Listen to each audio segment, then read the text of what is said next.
Toussaint Louverture n'est pas mort une seule fois. Il est mort dans une prison française, mais avant cela, on avait déjà remplacé son visage, sa voix, son histoire. En 1802, Toussaint est encore l'homme fort de Saint-Domingue. Ancien esclave, puis affranchi et intégré au monde plantationnaire, il est devenu général français et l'un des principaux acteurs de l'abolition. Pour Bonaparte, il est surtout devenu incontrôlable.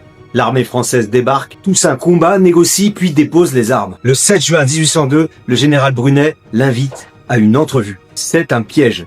Toussaint est arrêté, déporté en France, puis enfermé au fort de Joux dans le Jura. Mais son corps n'est pas le seul élément dont on s'empare. On lui confisque aussi le droit de dire qui il est. Au même moment, l'écrivain parisien Louis Dubroca publie sa biographie. Ce livre paraît alors que Bonaparte rétablit l'esclavage dans plusieurs colonies françaises et veut présenter son expédition non comme une guerre contre la liberté, mais comme le rétablissement de l'ordre. Sous la plume de Dubroca, Toussaint devient le personnage parfait. Un tyran, hypocrite, sanguinaire et perfide. Son intelligence devient de la ruse, sa diplomatie de la trahison, son autorité la preuve d'une sauvagerie qu'il faudrait soumettre. Le procédé est simple. Si Toussaint est un chef politique représentant Saint-Domingue, son arrestation ressemble à une trahison. Mais s'il est un monstre, sa capture devient une délivrance. Une gravure accompagne le livre de Dubroca. Les traits de Toussaint sont durcis, presque caricaturaux. Peu importe que l'artiste ne l'ait probablement jamais vu. L'image n'a pas besoin de ressembler à l'homme. Elle doit ressembler au récit. Et pendant que Paris produit un monstre, l'Angleterre fabrique un martyr.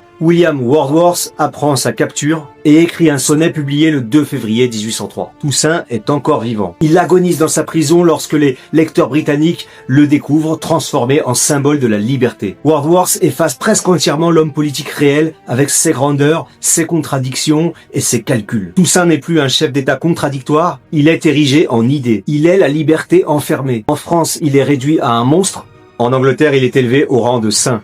Et dans les deux cas, l'homme disparaît. Le plus troublant est que le sonnet de Wordsworth paraît dans un journal, au milieu de publicités et d'articles défendant les intérêts coloniaux britanniques. On peut célébrer la liberté de Toussaint dans une colonne et protéger l'Empire dans la suivante. Le martyr devient lui aussi un produit de presse. Mais Toussaint, lui, écrit encore. Dans sa cellule, il dicte et corrige des lettres ainsi qu'un mémoire adressé à Bonaparte. Il se présente comme un général français, un serviteur de la République arrêté par tromperie. Il réclame un procès. Il demande à connaître ses accusateurs. Il veut montrer qu'il n'a pas trahi la France, mais défendu la liberté et la prospérité de Saint-Domingue. Évidemment, lui aussi construit son personnage. Il minimise son autoritarisme et les violences de son régime. Mais il existe une différence décisive. Dubroca, lui, peut publier. Wordsworth peut publier. Toussaint, lui, ne peut écrire qu'à ceux qui l'ont enfermé. Ses lettres sont reçues, elles sont lues, certaines parviennent même jusqu'au gouvernement, puis elles disparaissent dans les archives. Bonaparte ne lui répond pas. Il ne lui accorde aucun procès. Toussaint possède encore une voix, mais d'autres contrôlent désormais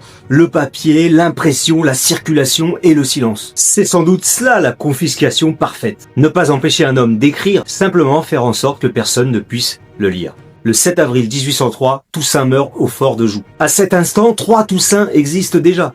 Le monstre de la propagande française, le martyr de la poésie britannique, et l'homme que Toussaint a tenté de sauver dans ses propres lettres. Le premier justifiait sa destruction, le deuxième servait à condamner Bonaparte, le troisième dormait dans un dossier fermé. Toussaint Louverture n'a donc pas seulement été emprisonné dans une forteresse, il a été enfermé dans le récit des autres. Et son dernier combat fut peut-être celui d'un homme qui continuait à écrire, pendant que ses ennemis, ses admirateurs et l'histoire décidaient à sa place ce que son nom signifierait. Partager, c'est faire tomber les récits qui ont remplacé les hommes.